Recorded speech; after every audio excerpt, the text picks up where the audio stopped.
નિસહાય અને પ્રજ્ઞાચક્ષુ લોકોની મદદ કરવા માટે સૌ કોઈ આગળ આવતું હોય છે ત્યારે આજ રોજ શહેરના કમાટીબાગ ખાતે સેવાભાવી કિરણ પટેલ દ્વારા 140થી વધુ પ્રજ્ઞાચક્ષુઓને 1 મહિનો ચાલે તેટલી અનાજની કીટનું વિતરણ કરવામાં આવ્યું હતું.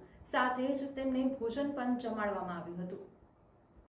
વડોદરાના સેવાભાવી એવા કિરણ પટેલ દ્વારા નિસહાય અને પ્રજ્ઞાચક્ષુ લોકોને 1 મહિનો ચાલે તેટલી અનાજની કીટનું વિતરણ કરવામાં આવ્યું હતું. સાથે જ ભોજન પણ કરાવવામાં આવ્યું.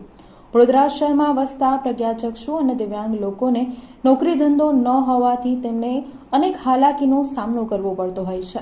ત્યારે વડોદરા શહેરના અનેક સેવાભાવી સંસ્થાઓ દ્વારા લોકોની મદદ કરવામાં આવતી હોય છે. ત્યારે દિવ્યાંગ લોકોની સહાય કરવા માટે વડોદરા શહેરમાં કમાટીબાગ ખાતે આજે 140થી વધારે દિવ્યાંગ લોકોને ઘરવખરીનો સામાન આપવામાં આવ્યો હતો.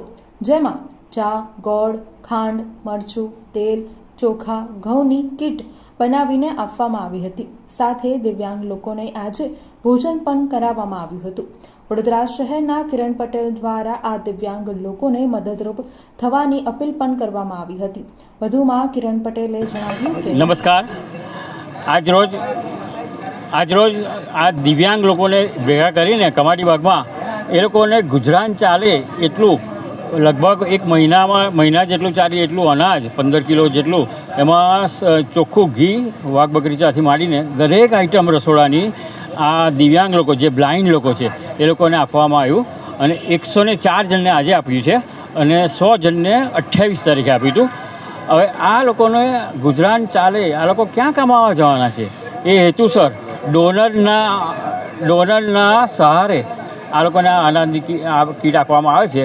પ્લસ આ લોકો બધા ગુજરાતમાં બધા આગળ ગમે ત્યાંથી બધેથી આવે છે, એટલે સવારના નીકળ્યા હોય તે લોકોને આપણે કાયમ જમવાનું પીરસીએ છીએ.